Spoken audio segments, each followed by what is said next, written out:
Hello boxing fans, this is Scott Knight from RealCombatMedia. Welcome to another one of our incredible interviews that we're going to be bringing you today. There have been many great upsets in boxing history. For example, James J. Braddock, the Cinderella Man, defeated Max Baer in 1935. Cassius Marcellus Clay's defeat of Sonny Liston in 1964. And the unforgettable upset of the UK's Randy Turpin over the pound-for-pound great Sugar Ray Robinson.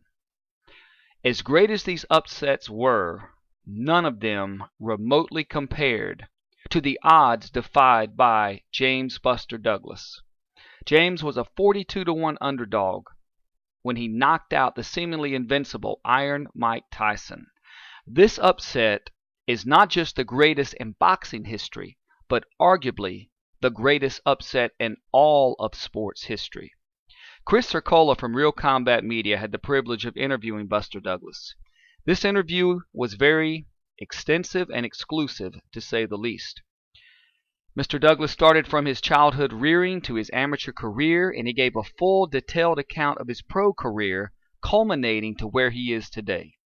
Tune in and enjoy as Buster Douglas tells it all, raw and unadulterated, only on RealCombatMedia.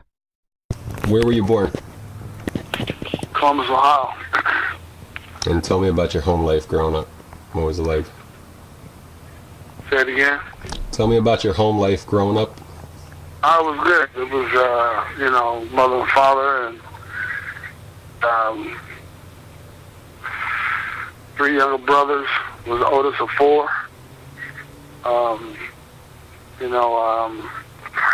Pretty good childhood, and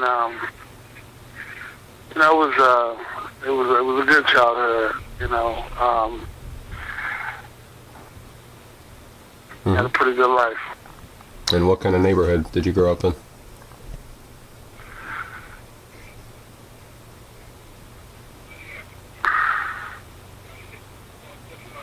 Is now a good time, sir? Pardon? Is now a good time to talk? Yeah. Okay. What kind of neighborhood did you grow up in? Good neighborhood. Played football in the streets. Mm-hmm. Ran around. That was pretty cool. Played, little league football, basketball, boxed, and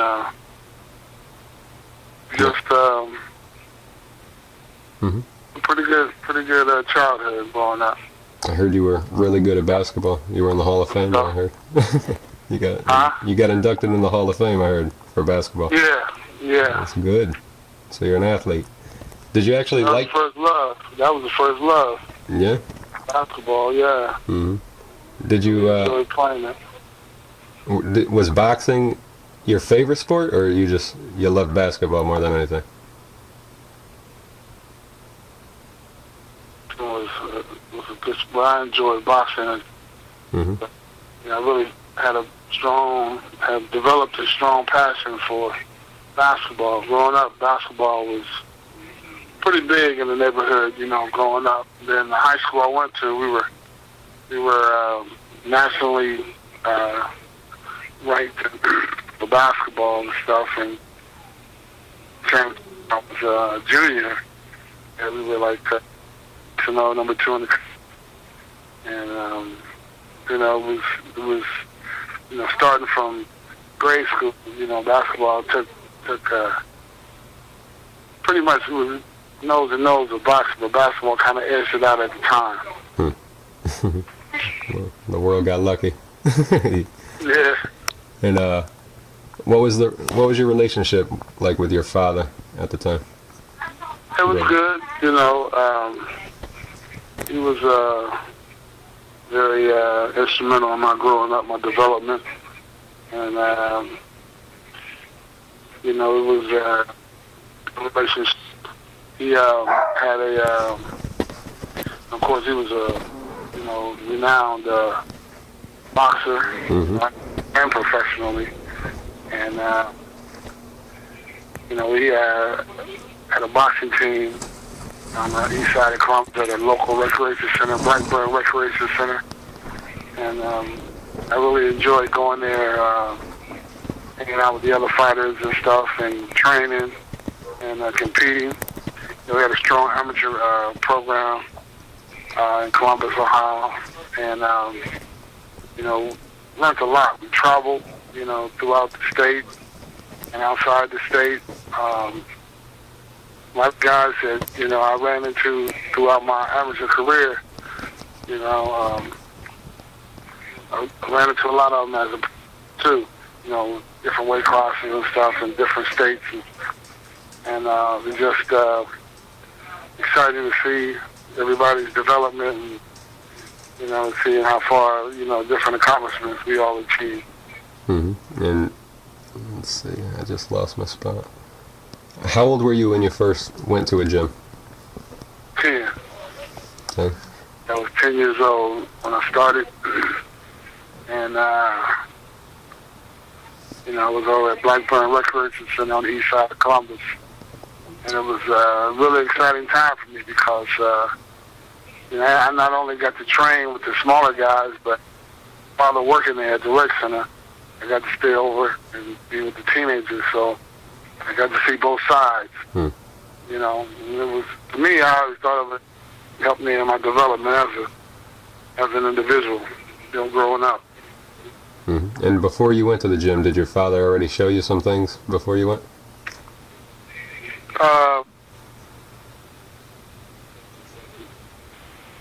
Really?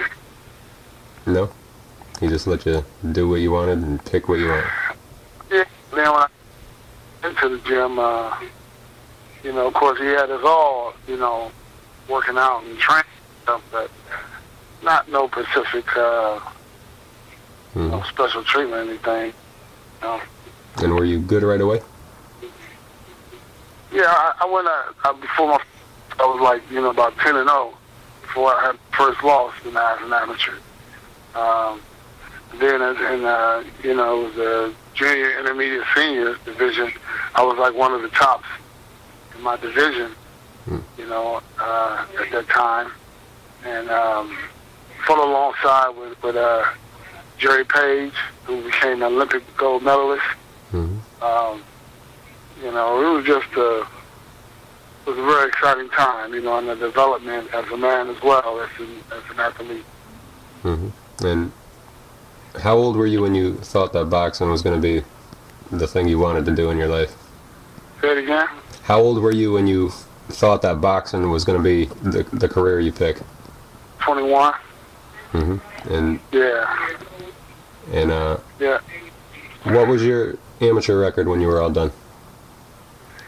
It probably was. I had quite a few amateur fights. Probably about 80 fights, and maybe about 12, 15 losses out of that. Yeah, so it was pretty good since I've been, and really just before I was getting ready to go into the open division, that's when I got involved with, basketball and football and stuff like that. And then I came back to it as an adult, as a pro at 21. And when you first turned pro, were you hyped already? Like, was there a lot of people wanting to represent you? No, not at all. I was hyped. My father was hyped about it, but it wasn't no interest us. But. How did your mom feel about you wanting to box? Huh? Was your mom happy with you deciding to become a professional boxer?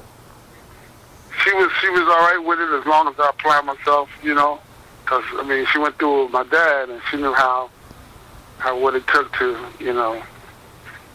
get to the point to where to be one of the best in the world. So apply myself accordingly. Then she was cool with it. She was very supportive. And when you decided to turn pro, you had your first fight. Who was your first pro fight against, and what was the result? It was at the Mount Vernon Plaza in Columbus, Ohio, and it was like a 4-round decision. Do you remember that guy's name or no? Yeah, Dan O'Malley. So you consider that your first professional fight? Yeah, and that's how it's on the record. Even though it was like on the undercard, one of my father's pro bouts that he promoted. But it was really an exhibition. I had lost my amateur status and everything by being on that card, so that became my first pro fight. Yeah.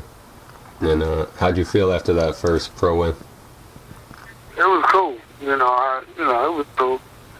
Like I said, I was pretty excited. Venture. Now, did you have that real nice jab that you had all the time, or did you develop it more as you got older? Yeah, in amateurs as well. It was just I developed it more as a pro. Yeah. Got to really be possible. I'm sorry. Sometimes your phone's going. I keep thinking you're done because your phone kind of goes out for a second. Oh, okay. If I overtalk you, I'm sorry. Yeah, that was something I developed as an amateur. Because I was always, wanting to be effective, and I felt being with both hands instead of using the jab to set up for the right hand. I used the jab to hurt you as well. It wasn't a thing where how guys usually, be a southpaw or right. You always looked out for the left hand or the right hand, depending on strong hand. I was always effective. Yeah, one of the nicest jabs I ever saw. Thanks. And in your fourth fight, you fought against David Bay. What happened in that fight? You know what, man? David Bay was a big-time card. The card with Larry Holmes. I think Larry Holmes and Renardo Snipes. He was in Pittsburgh, and really I just messed around before the fight, man. Some friend of mine. Went in there, just knowing I had something to do what I did. It was a learning experience, that I felt I had to go through because, it was something that made me realize just how tough it was and how determined you had to be to be in the game, and you can't be messing around and taking it lightly. So that was really one of the determining factors of making me decide whether or not I was going to be for real about it or not. And with that loss, I really became even more determined, succeeding in the sport. And then you put some wins together, and then you fought Stephen Tankstead. You were deducted some points for what? Do you remember what? Yeah, hitting on the brakes. Yeah, okay. That's when we fought in Chicago. And, it was just being overly aggressive. I knew what I was up against, and I know he had been coming in the United States to be getting fights and then go back to his country. So I knew I had to put together, I had to knock him out to even get the win, and I was just trying to get him any way I could, and I was trying to intimidate him as well, hitting him on a break and just be really aggressive and, take him out of his game. But that fight ended up as a draw, I think. Yeah. I really believe I won.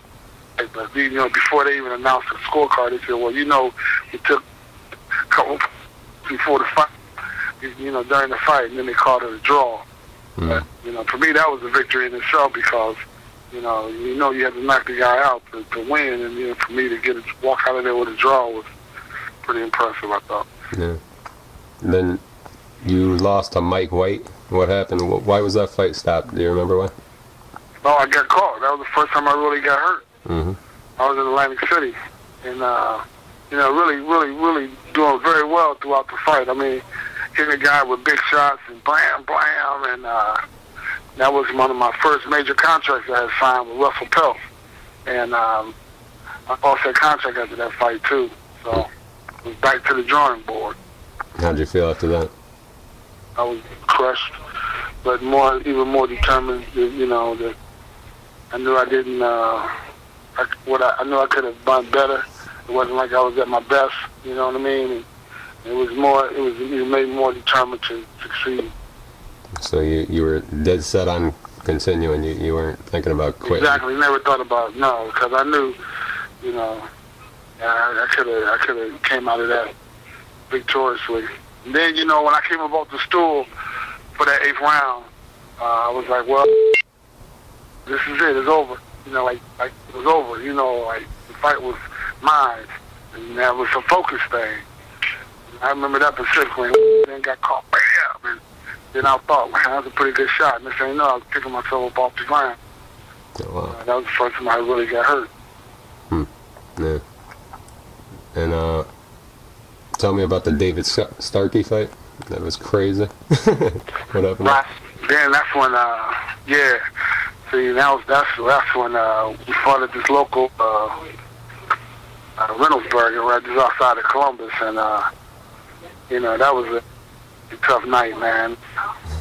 You know, went in there, you know, to fight the guy, and, you know, was cracking the guy pretty good. He was probably about, you know, a couple of inches or so tall, about 6'6", 6'7", and you know, I hit him, and I guess he was on his knee. Then I came through with another punch and hit him again, and then he jumped up, and then he went berserk and grabbed me, and then became a tussle, and then, you know, they held the purse up, didn't get paid that night.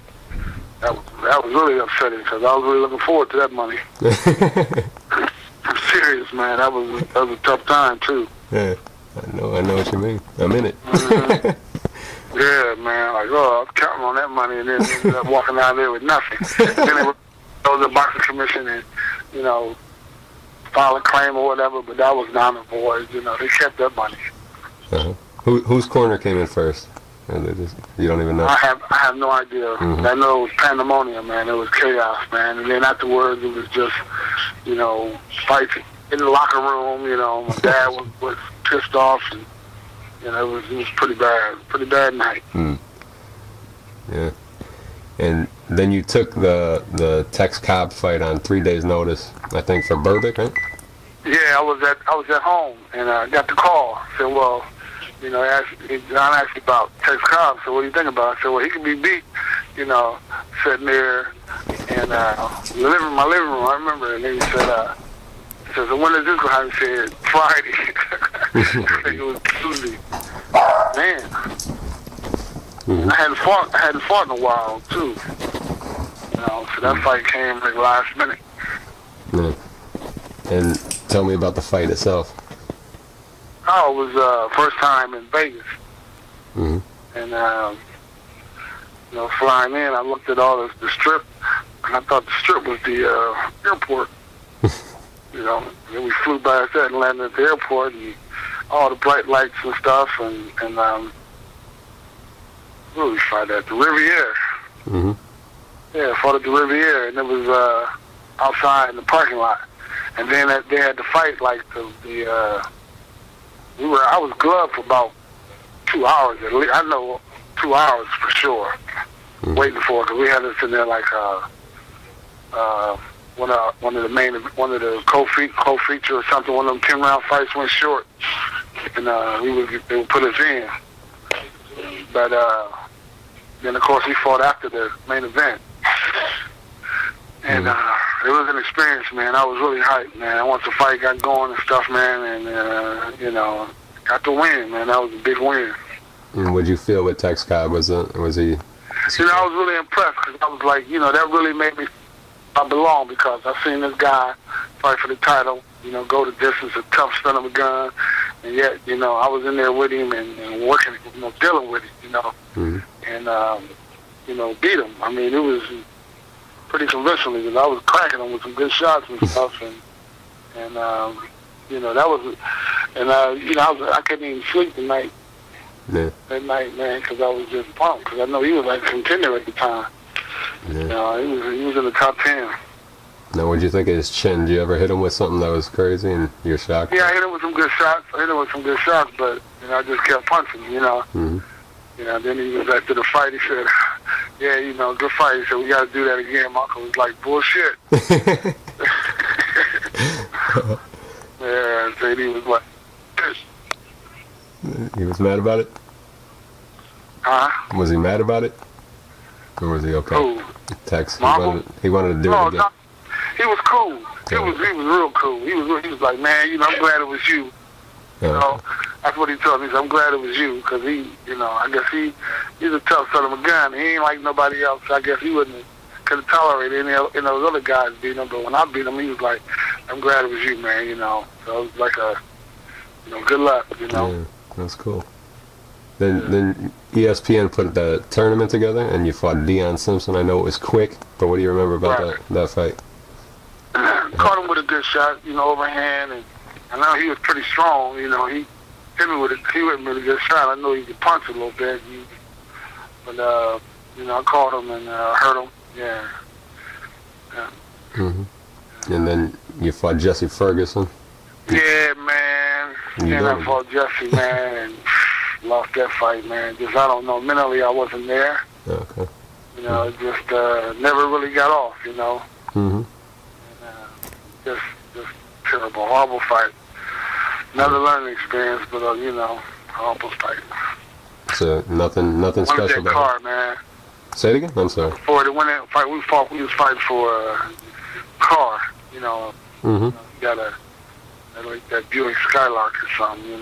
Yeah. Yeah. And what about Jesse? You think it was just you just were flat that night, or was there anything special? Yeah, just one of those nights, man. It just wasn't clicking, man, because I was feeling, like I said, I had just come off a big knockout, and then went in there with Jesse, and just couldn't get it going. Never got on the rhythm, Yeah. And it was just a tough night. And you got that real nice win against Greg Page. What was it like fighting Greg? That was exciting too, because and that was a real nice time down in Atlanta, man. It was nice. And then fighting Greg was because I've seen him throughout his amateur career, and then he's professional champion and stuff, and then get an opportunity to fight him, it was just I felt good, man. I really felt good, and that I was going to show. They knew it was a big opportunity for me, and I just took advantage of it and got their win. Street fighting, because he was a really good boxer. Yeah. And then the outmastering him was, pretty significant. And you felt great after the win, I'm sure, right? Pardon? Great. You felt great after that win, right? Oh, yeah, that was a big win, man. Yeah, because, it got me into the top 10. Yeah. Then, I don't know if you remember much about David Jacko, but what do you remember about that fight? Yeah, Jacko, he was a tall, awkward guy. Out of Toledo. I think he was out of Toledo. He was just an awkward type of fighter, but, just being aggressive, kept throwing punches and, wanted just being aggressive, I think. And how did you find out that you got the title fight with Tony Tucker coming up? Who told you about that? It became official. That was because they stripped. I was number 2 in the world at the time, and Tucker was number 1, and they stripped Larry Holmes for the IBF title, and we fought for the vacant title. So number 1, number 2 contender fought for that title. That's how we got that shot, the first shot, and that was a pretty tough time because the camp was not the best camp. I had my dad involved with me at the camp, and he didn't like, a lot of people. He didn't like, John and JD, and it was just because, it was a really uneasy camp because most of the camps are just everything goes, everybody's getting along and focused on one goal, and that's to get me ready for the fight. And in this case, it was just that, my dad was just being Bill Douglas, man, and, he didn't like him. He just really just kept he just wasn't really being social. And it made a lot of tension, there was a lot of tension throughout the camp. I mean, I was in great shape and stuff for the fight stuff, but mentally it was just an easy thing, and then he carried over to the fight, And I had been in camp with Tony, early in our careers, my dad took me up to Detroit. We spent the weekend up there working out with Tucker, and I did pretty good with him in the gym and stuff. I know it's different from the gym to the ring, but it was just really one of my best performances. That's all. And boxing's such a big mental sport. Yeah, and that's the main thing. The mental. If you're set mentally, man. You have a great chance of winning, and you know your conditioning is good. You know, it makes it a lot easier. But you know, it was very stressful. You know, preparing for that fight because I said again, it was just you know, everybody wasn't comfortable. You know. Mm-hmm. So then after that fight, my father and I really kind of split ways as far as him being my main trainer, and then it was just you know, Johnny, JD, and then whoever we brought in to you know, work with me or something, you know. But you know, it worked out though for the best. Did that cause a family tension? A little bit, but you know, I think it really subsided because I was still coming over to the house talking to him about what I did leading up to the fight. I mean, you know, training wise and stuff, kept him a part of it like that, you know. Uh-huh. But you know, it was just you know, it was a stressful time while he was actually in the gym with me because you know, the way he wasn't being very cordial to nobody else but me, you know. Mm-hmm. And I felt the tension, and everybody else did too. Yeah. And what about the Tony Tucker fight itself? What do you think of Tony Tucker that night? Was he extra on, or do you just think it was just your mental lapse and the way the training camp went? I'm sorry, say it again. Were you impressed with the way Tony fought that night, or do you think it was more just because of the camp itself and? Oh yeah, Tony fought well. I mean, you know, they came to get it, man. I mean, he was always a professional. I mean, like I said, when I trained with him a few years earlier, we were both coming up, you know, and you know, him and his dad, they were, you know, very professional and had their eye on the prize. You know, they knew what they wanted. You know what I mean? Mm-hmm. And to fight a guy like that, not only fight a guy like that, but beat a guy like that, you got to be on top of your game. And that night I wasn't. Mm-hmm. And how'd you feel after it was over and you left empty-handed? Yeah, and I was even more determined. I mean, it would just made me, you know, it would just be so close to the prize, and come up short like that, you know. But it just, you know, again, it just, you know, determination just even got even more intense. Like, well, you know, I just had to make a few changes. I had to give it another shot, you know, get it back in there. Yeah, and obviously you were feeling it because you wouldn't have got rid of your father. You know, you could tell that you really needed to make a move, and you did. Yeah. I knew that's what it had to be for, not only for me, but for everybody. You know, to make the whole, because you know, I like everything to be, everybody to get along and everybody to be cool. It's like, look, main focus is me. So while everybody thinking about me, then it's all good. You know. But in this case, it was just, you know, thoughts all over the place. You know, my dad was just, you know, he wasn't being, you know, a team player at the time, you know. Yeah. Then you made your camp the way you wanted it to be, and you got some good wins, and you got a good win over Jerry Halstead. I understood it. That's the way. That's his makeup. That's the way he is, you know. Yeah. It was just that the people around me that I cared about, it wasn't, you know, they didn't understand. You know, it's like, well, something had to be done because, you know, this is what I want to do and what I want to be successful at. You know, I had a choice, you know. What was the fight with Jerry Halstead like? Jerry Halstead. Do you remember Jerry Halstead? Oh, Wimpy Halstead. That was pretty cool. That was a good fight. Out of Oklahoma, worked with him. Kid out of Oklahoma became a champion, Sean O'Grady. His corner. And that was a good fight, you know. Should have stopped him, but he was pretty quick though. For heavyweight, that was his asset. Yeah, he could get away from the big shots. Just got away from him, you know. He was a small guy, but he was you know, he's tough. So you're saying he was like slick and wimpy? Yeah, you know, wimpy. That's somebody in the crowd. Wimpy. And he was just missing him. Shoot. He knew he seen the big ones coming. Yeah. You just got out of there. Yeah, just got out of the way. Then you fought Mike Williams. What was that fight like? Anything impressive about Mike Williams? Fight that, you know, I was, you know, felt good, and you know, everybody was screaming about him because he had just got through going 10 rounds with Tim Weatherspoon, and everybody thought he beat him. They were really high on him and stuff, but you know, it wasn't a concern of mine. And I just took him out easy, really. That was pretty easy because he was built like, he was built beautifully built, Hmm. Yeah. So nice. I was dropping him with jab. Yeah. You could do that when you got a jab like that. Yeah. And then you fought Trevor Berbick. Yeah, Trevor.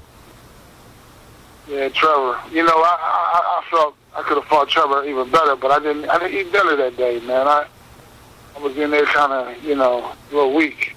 Because I was so concerned about weight. I came in like at 227, and and I was just, I think that fight was really, nerves kind of got to me. Because I didn't eat that night, for dinner. I eat my dinner, and kind of felt it during the fight. I felt, not that strong. Yeah. So, but you still won. That's good. It's good that you could win when you're not at your best. Then you fought a young Oliver McCall. What was a young McCall like?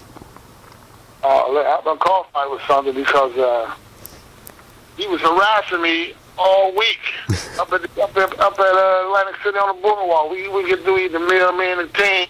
We walking down our boardwalk, and Greg Page come out. He looking like all this woofing and stuff, and there, then my little brother Bill ready to go over there and attack him. I had to grab Bill like, man, fuck him, man. Don't worry about him, man.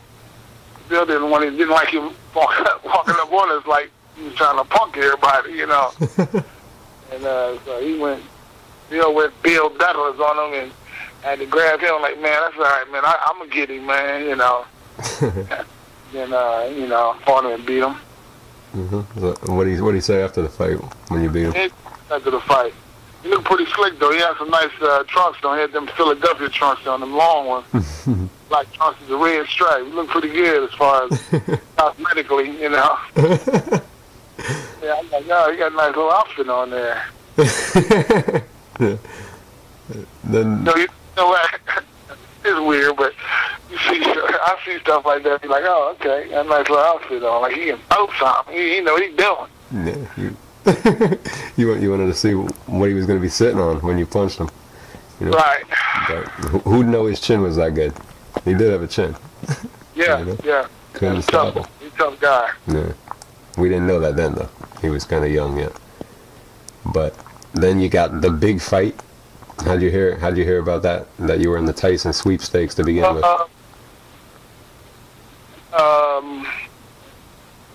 John called and said we had to fight, Did you even know they were thinking about you yet? I knew I was close. I knew I was right in the, come on. I was like right there, man. I was number 2. Yeah. And then I think it was a fight that we were going to fight in Atlantic City, and that fight got postponed. Then they said we had the next one. Yep, that's how we ended up getting that shot. Now, before you even got the shot, did you had to imagine yourself fighting Tyson? Did you think you could beat him already, or were you not sure? Yeah, I thought I had a good chance. I wasn't, all that hype and shit. I wasn't into that, But I looked at him like he was all right. You know what I mean? It's like, I see a lot of guys. Like by that time I got to fight him, hell, he had went through, several guys that was in there scared to death. When you're in there with that kind of tension on you, man, as soon as you get touched, you crack. Makes the punches even more powerful. Yeah. When you anticipate a thunderous shot. Then, it was just like, I knew it was my time because of what was going on in my life at the time. It was just hard. My personal life was in the shambles. Things were going all haywire and stuff, but I maintained focus because I knew it must be something bigger on the horizon for all this stuff to be going on with my life. And then my mom ended up passing. That was really the feel deal, like this is crazy, But, training went well, going well, and, I just felt even more determined and confident. Now, when your mom did pass, did you consider pulling out? Or? Never. Never considered. John called me and asked me. I said no. Hell no. Good.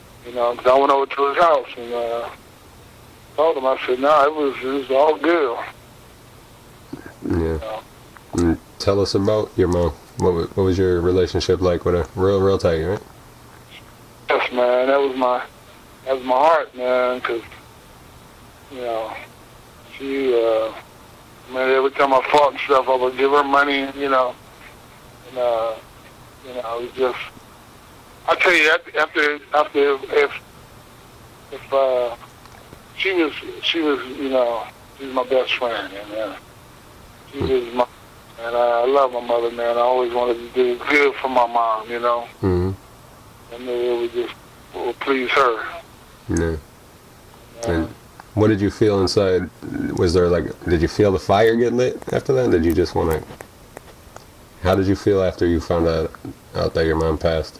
Did it light a fire? When I went over there and she was already gone, but she was in the bedroom. The paramedics and stuff had left. I was just even more determined. It just intensified my determination. Because I knew that's what, she would have wanted. She wouldn't have wanted me not to be able to continue. She was a very strong woman. My mother ran the house. I mean, my father was the head of the household, but you wouldn't tell. But whatever she wanted and whatever she did, that was it. She was... Mm-hmm. There with all men, it was me and my 4 brothers and my dad and her, and it didn't matter. If Lula said something, that was it. Mm-hmm. Me and him. If she told him to do something to us, that was it for you. Yeah. So your mom was the boss. Yes, she was. Yes, she was. Beautiful woman, man, and the world to me. Yeah. Yep, I know how you feel. And then when you got to Japan, how'd you like Japan? How'd they treat you there? They treated me well. Good palace, really nice hotel and stuff, and it was really nice. Accommodations were great. Mm-hmm. And what was the build-up for the fight like? It wasn't too bad. I mean, they had decent press coverage and stuff at the fight, But I'm on the press stayed over at the Great Otani where Tyson and them stayed at, of course. Mm-hmm. But like when I had my workouts, I had some press there, asking me questions and stuff, But it wasn't nothing like when he was at the camp, when he had his time in the gym, of course, it was like wall to wall. Yeah. Yeah. When I was there, he had a group of people there, that was curious. I guess he had to ask me something. And they had to have a picture of something. Like, this is the next victim. This is what you think is, okay. Even though it was written in Japanese, I knew fine well what they were saying. It just looked like the symbol of victim, right? Yeah. Then, did Tyson and you talk at all before the fight? Never. No. How'd you feel? Oh, I'm sorry. Not at all. And tell me about the night of the fight. How'd you feel inside? I felt good. It was, relaxed. That was the main thing. I was really relaxed. And, I felt confident about what I did preparing for this fight. I felt that I was ready for the fight, Mm-hmm. And it was just getting in there, getting that first punch off, you're really getting to the fight, get relaxed mode. Mm-hmm. And then when you're walking to the ring, were you surprised by the crowd yet? Or did it not even seem out of the ordinary yet? No, I was pumped, man, ready to just go in there and do my thing. I knew it was on in. Mm-hmm. My biggest fear leading up to that fight was that it wasn't going to happen. Mm-hmm. It was going to be a postponement or something. Something was going to happen to where it wasn't going to go through. Get delayed. And once we started coming out the dressing room, I knew it was on in. Wasn't no looking back there. Mm-hmm. And when the first bell rang, what did you think of Mike's initial punches and the first time you felt what he had? It wasn't something I hadn't felt before. Wasn't no, ooh, I really hit hard. Nothing like that, because I've been hit harder, a lot harder, before. But it was just like I said, you know, I maintained calmness, and I was ready to go ahead and get it on. Was there any talking going on during the fight? No, you don't do no talking, man. That's crazy. It's a joke, bro. You know. Yeah. I need to talk. He never. It was all about, you know, the fight, on punches. At what point in the fight? I'm sorry, I don't want to interrupt you. On top of it, you know, that's what it's all about. And then and the part that I thought when I thought I was winning the fight is when just before I got knocked down. I was like, man, I'm doing super fantastic. Rap got caught with a shot, you know, standing right in front of him. Yeah. You know, squared up, both shoulders parallel, you know, and that's where I got caught with the shot. Did you see it at all, or did you? No, I felt the force. Like it was like, you know, the impact.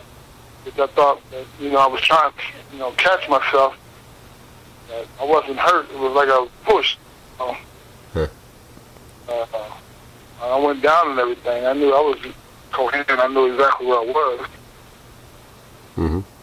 Did you feel like the ref's count was long, or you just weren't even thinking about that? Like any other time. That wasn't no long counter. I didn't feel like it was like a long time or anything, even though that's what they were screaming about after the fight. It turns out that his count was longer than mine. Yeah, that's true. Yeah, when they had it on the clock, you could tell it was like, it was longer. Yeah, that's true. And then, let's see. How surprised were you when Tyson hit the floor? Well, I still thought he was going to get up. But when I seen him reaching around for that mouthpiece, I knew he was hurt. I was like, it was over. But then, you know, I knew he was fight outside of that knockdown in the 8th. Yeah. And take me through that time from when he fell. Like, how excited were you when the ref waved his hands? Did it hit you yet? Did you feel like that was it? You were the champ after that? Or did it not even sink in yet? It was pretty cool. It was, you know, dream come true.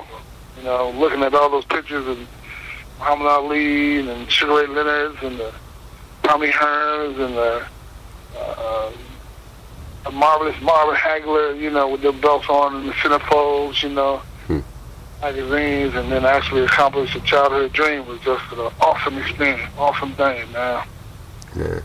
Did you? Live the dream. Yeah. Did you sleep that night? Yeah, I don't know. What did you do in Japan that night? See pictures of that, but you know, I was like, you know, wow. Did you have a lot of fun in Japan after that? Just celebrate? You know, not really celebrate, but just reflecting. You know, like wow, you know. You know, my trainer and I, John Russell, we were sitting in the room. It's like wow, you know. Wow. Yeah. I can't imagine. And yeah. What did Mike say to you after the fight? Anything? Nothing. Nobody said nothing. And was there a post-fight press conference? I don't remember hearing anything about it. Well, it was, but we weren't involved. Let me see. They were over there talking about, they had a press conference after the fight. Yeah, they did, but we didn't. You know, we didn't go. They were over there talking about the protest and the decision and all that outcome. And, you know, it's like, whatever. Got it on the plane and came on home. Yeah. And did you hear anything about Don King wanting to get the WBC to take the title away, or what did you think about all that stuff going on? Yeah, I thought that was like, oh, baby. You know what I mean? Like, now they pouting. First time didn't go their way, now they want to, you know, pout about it. Yeah. Did the stripping ever did you ever hear anything that it really might happen from the WBC themselves or anything? Yeah, I heard about it, but then the public outpour was so tremendous that they would let it go. I mean, that's what really stopped them from, not only it was on the TV, and And then the public outpour was like, whatever, don't even trip. You know what I mean? Yeah, that was the public outpour. Then they just went on and let it go because with nobody really following them behind it. I'm like, whatever. Big. And what was the media like in the weeks following? How long did it take for the shock to wear off and stuff? How was life different? Man, I'm gonna tell you, it was like no other. I'm telling you. You know, I never got a break. I mean, I was always like, I was the thing. You know, it was like, and pulled in every which direction, every which way. Yeah. From walking in the main entrance to walking through the kitchen. You know. Yeah.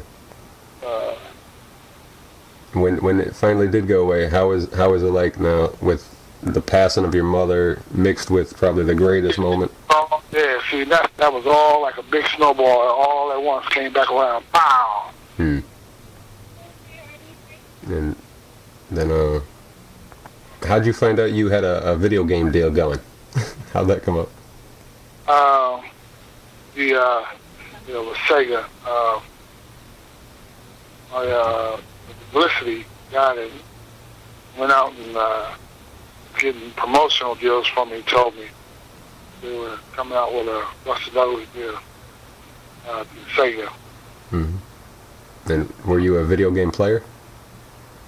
Not really. No? Did you play your game? Yeah. How'd you do? Did you ever beat Buster Douglas? I was Buster Douglas. Oh, you beat Buster Douglas?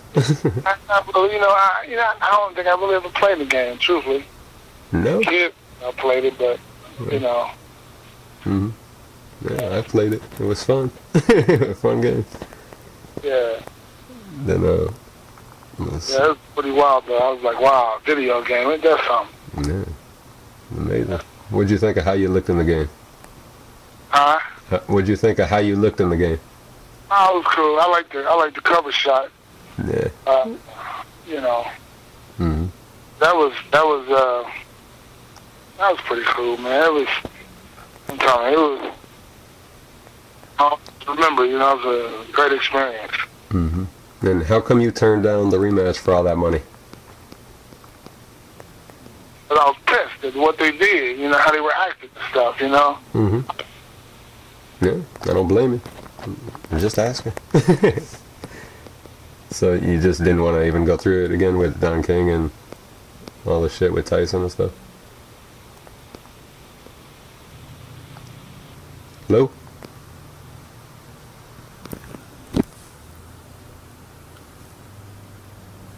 Hello?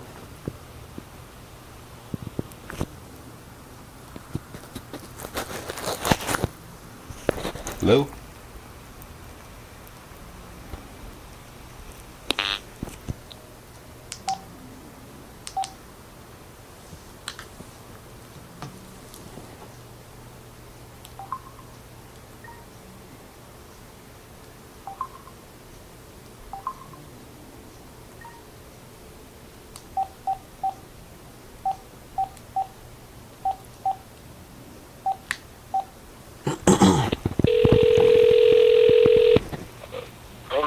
Call drop.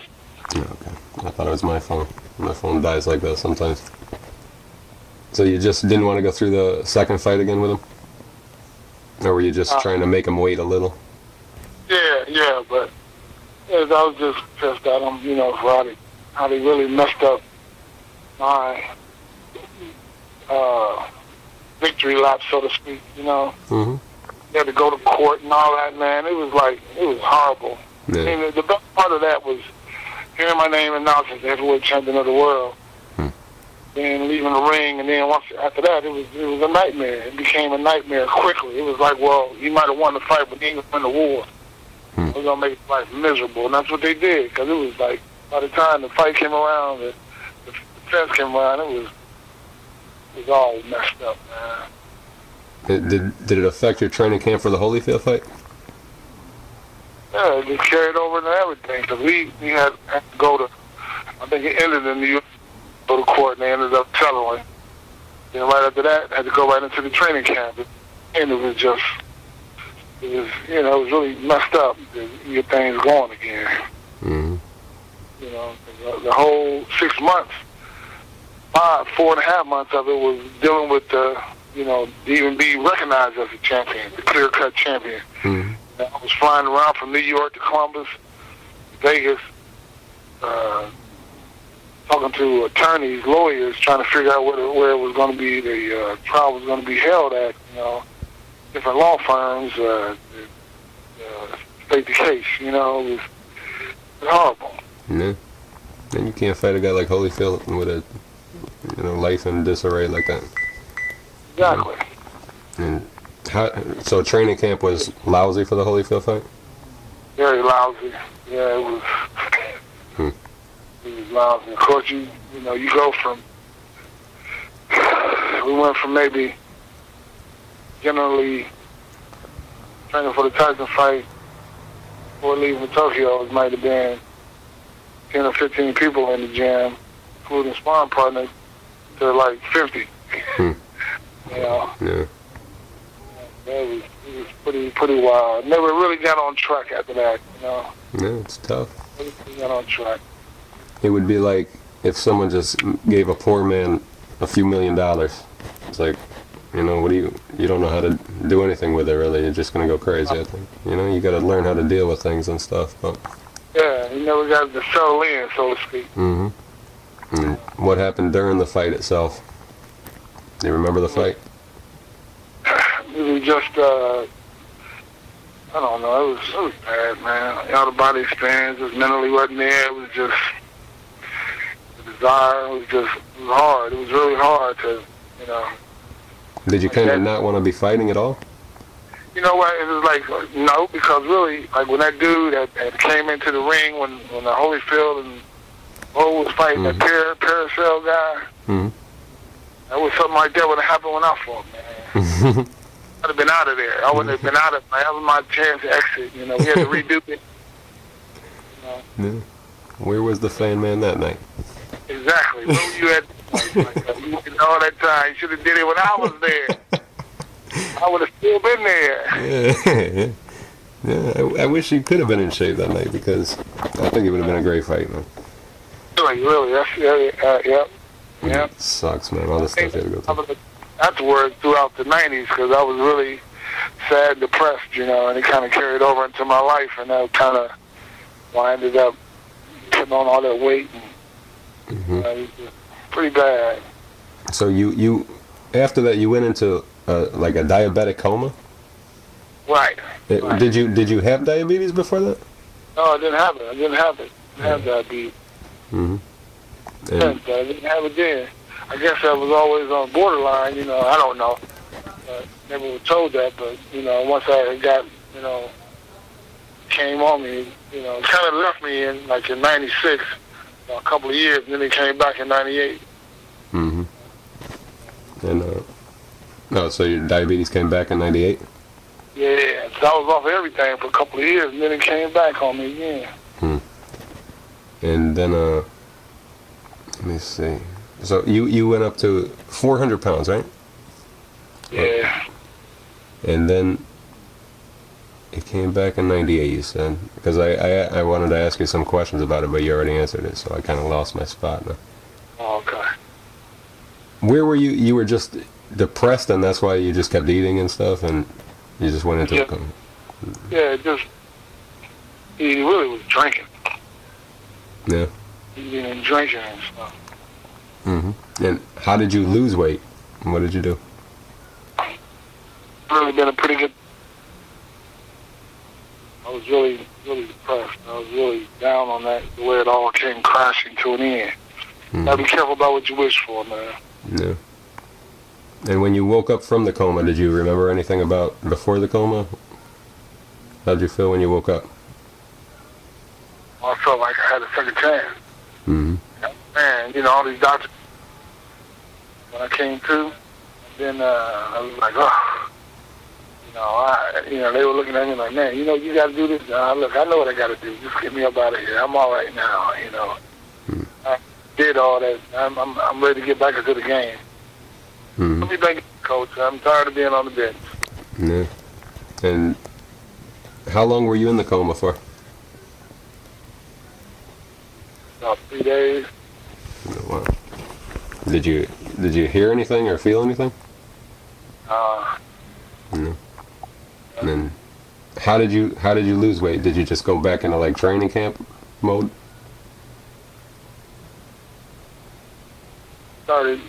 Stopped drinking and started eating, and I called my buddy Jim Russell, the trainer, and he came and we started, walking and stuff and working out, gradually, and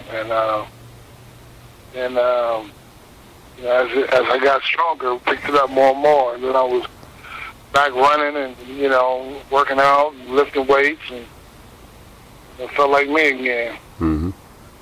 And how long after you started feeling like you again did you think of an official comeback and doing it again? The more stronger I got, the better I felt, the more I thought about it, Mm-hmm. So it was probably, 6 months, 8 months into it, and I started feeling like things were starting to come around. I started feeling strong, started feeling good again, wanting to try it again. Mm-hmm. And how was your first training camp back? How'd you feel that? Did you feel rusty at all?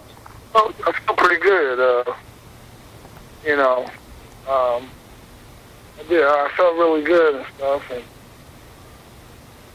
I was excited. I was excited about having an opportunity to be back out there again. Yeah, it was exciting to see you back.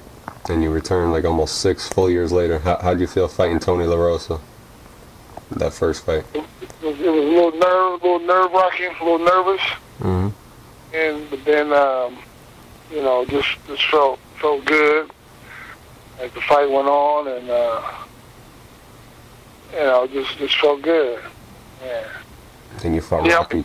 He helped me get motivated too, because he covered a couple of good shots. Like, oh shit. Mm-hmm. Yeah, and you got to be rusty somewhat. 6 years off. Then you fought Rocky Papelli. Anything special about Papelli? Just another comeback. It was just So nothing stands out to you.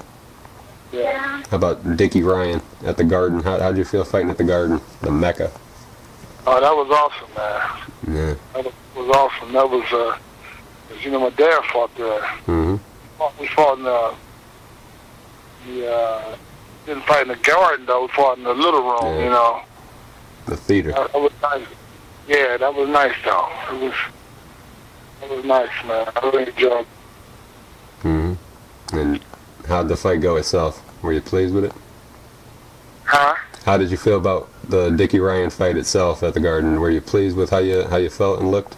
Yeah, I was pleased. I felt like things were really starting to come back, starting to click again. Mm-hmm. I felt comfortable. Mm-hmm. I got really starting to get into the swing of things. Yeah. Did you have the same trainer you had before? Yeah. Okay. And then you came to the Mohegan Sun. I remember that because I went to this fight with Brian Scott. Right. How was that? What was that fight like? I was excited. The funny thing about that fight was I called my brother the night he upset that African that they were really high on HBO. And I called my brother Bill. I said, Bill, man, it was, Larry Merchant was all on this guy's jock, man. He was talking about how well he was, and, folks just sit back because you really going to see something. And then Brian Scott went out there and knocked him out. I was cracking up. Mm-hmm. So I was like, he got rid of that dude, man. Bill was like, yeah. It seemed like then 2 or 3 days later, I called Bill back and said, man, get. Hello? Say it again. You called Bill back and what? I called my brother back. I said, guess who I'm fighting next? And he said, I told him it was Brian Scott, the guy that just knocked out the African. Mm-hmm. Yeah. So you shocked Larry Merchant 2 times. And then you had that fight with Louis Monaco. That fight was crazy too. What happened there? Yeah, he hit me on the break, man. Yeah. After the bell rang, right? Was it? Yeah, after the bell. Yeah, it was dirty fight. Mm-hmm. Yeah. And what'd you say to him after? Anything? Any words? anything to him. That fool, he left. I mean, he just left. I mean, we didn't see each other after that. What round was it? Do you remember? Second round, was it? Yeah, second or third round. Maybe he was just nervous, I was thinking. Yeah. I don't know. And then you had the fight with Quinn Navarre. And that was a pretty good fight. How'd you feel after that, as far as your comeback? Did you feel ready for anything? Yeah. Quinn, I thought was a pretty good fighter. He boxed pretty good. He gave me a lot of movement and stuff. You know, he was active. Mm-hmm. Getting some right opponents, you know, leading up to the, you know, during that comeback. Felt pretty good. Mm-hmm. Yeah, Quinn Navarre was a pretty good fighter. Yeah, he looked good. Yeah, he's a football player or something, wasn't he, from Indiana? I'm not sure where he's from, but I think he did play football. Yeah. I don't remember where he's from though, but then you fought Lou Savarese. Tell me about that fight. How'd you feel about Lou Savarese? I went out there medicated. The what? Medicated, man. I had my sinuses bothering me and stuff. With these pills, man, it was drowsy. That was the worst.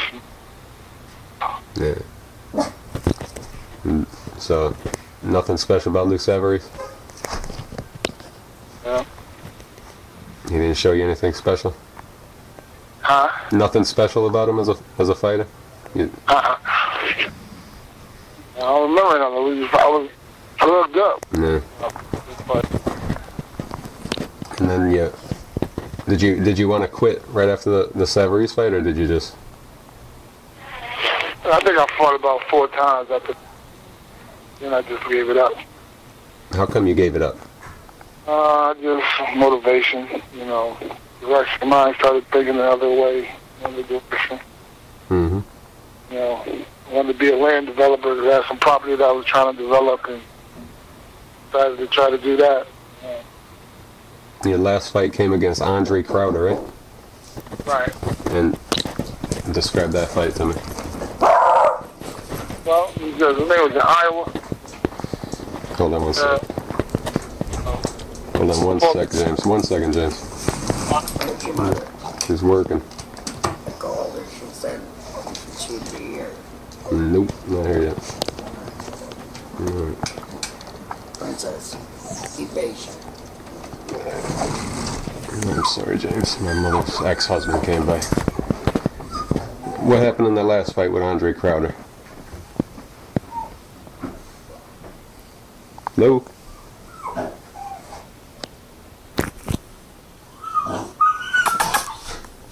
Hello?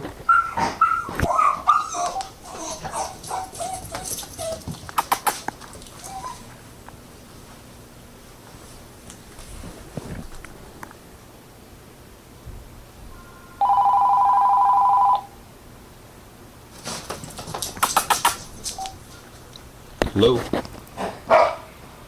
Hello?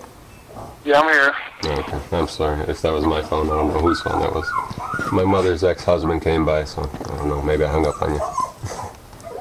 So your last fight was Andre Crowder. Did you know that was your last fight going in? Maybe, sort of, kind of, you know. Mm-hmm. And just your heart was out of the game? You didn't want to do it anymore? Yeah, I started losing interest again. Because you were still physically good. I remember. And then, how come you think you're not in the Hall of Fame? I mean, you shocked the whole boxing world. Don't you think that night alone deserves a Hall of Fame? Yeah, I do.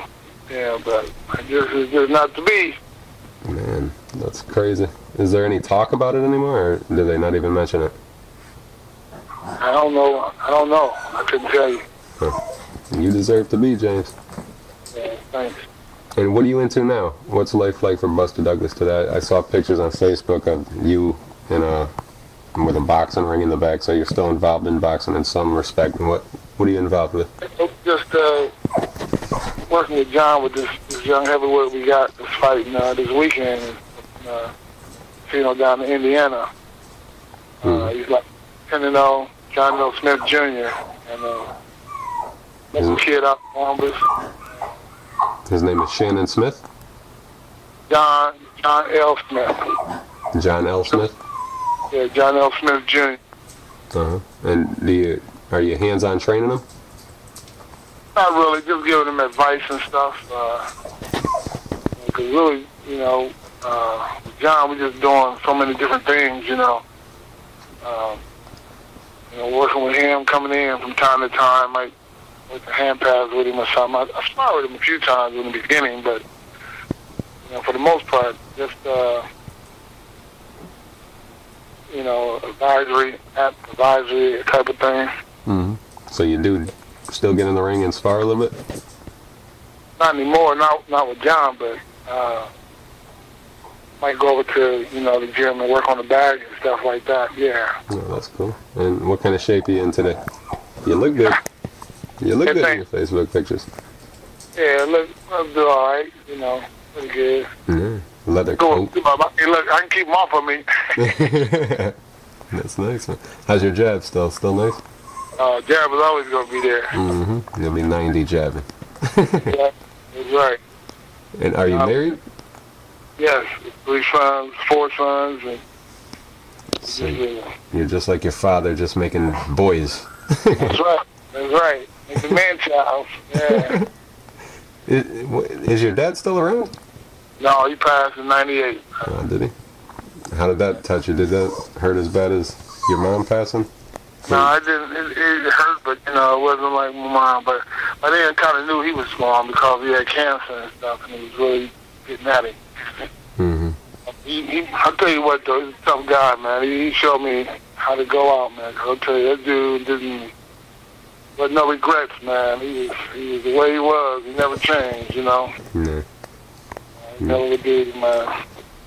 And how old are your kids? Man. Do you even remember? There's a lot of boys, huh? Yeah. They all grown up men? Huh? Are your sons all grown up now? Yeah, my youngest is 6. Yeah. Okay. Yeah, I got a 6-year-old boy. I got an 18-year-old. Then he's like 21. Like Tokyo. Say it again? I'm sorry. 21 what? He's 21. Wow. Mm-hmm. Tomorrow's like 30. Mm-hmm. Yeah, that's great, man. Yeah. So you seem happy now? Seem happier? Yes, do. I am. You're fighting the battles, but, that's what life is all about. Yeah. Keep on punching, James. I appreciate this conversation. Sure, man. Anytime. Appreciate talking to you, man. It's nice.